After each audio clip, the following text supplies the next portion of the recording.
I leave my house to come to these chambers, I ask God to guide my thoughts, to give me the will to speak the truth, and to service my conscience.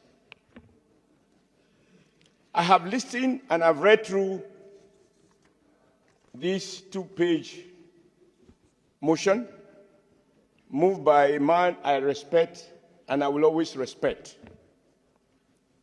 But when it comes to facts, the written word, it will go into history. I want to be on record as saying the following. Paragraph 3 of this document, this motion, which says, quote, conscious of his courageous defense of the democratic electoral process during the 1993 presidential election that led to the famous June 12 slogan, which ultimately confirmed MKO Abiola as the winner of the election. This is manipulating and wrestling with the truth.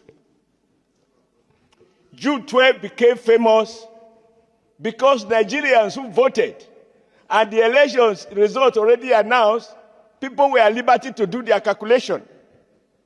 But because the chief electoral officer failed to formally announce the figures and declare the winner, the Nigerian people on their own talk about, if you look at the media review, the man who is widely believed to have won the election, because the man who should have announced it failed to do so.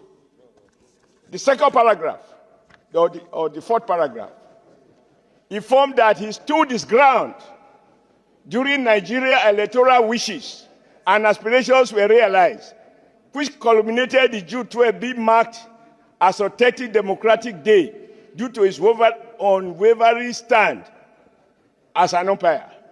Sir, again, this is not correct. President Muhammadu Buhari, to his credit, decided, and may God bless him for that, said what Nigerians already knew. But coming from a city head of state and president, that gave it the currency. He said everybody knew that MKO Abiola won June, election that was conducted on June 12th. Nigerians were really in pain because nobody is able to quote where Professor Nwosu announced the results. It is his failure to announce the result, whether other threat or other whatever forces that prevented him from so doing, that Nigerians were unable to say that he was declared the winner. In fact, I was active in that struggle. When we met with the late General Sani Abacha, he said the reason he decided to order the detention of MKO Abiola was that MKO Abiola proclaimed himself as the winner of the election and therefore as president. It was on that basis Abiola was arrested and he died in detention. If Professor Nwosu had had the courage, I emphasize courage as is being suggested here, to announce the winner and damn the consequences. After all, he who is not ready to die for something will end up dying for nothing. We cannot distort history in this Senate. We must be seen to have sentiments that reflect the average feeling of the average Nigerian. Professor Nwosu, when it mattered most, his courage failed him. And when you give national honors and recognition, you do so for people who have shown courage, who have paid the supreme price, or who were ready to pay that price. Lastly, cognizance of the fact that Professor Nwosu laid a landmark foundation, blah, blah, blah, blah. This is the reason it is even more painful that you allegedly have all this courage to conduct elections.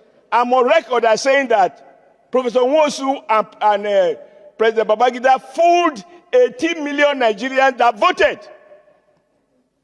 Nwosu is not on record before his death as admitting that before I die, let me confess that there was a winner. You have 1 second. You have 2 seconds remaining. Therefore, let me round up, Mr.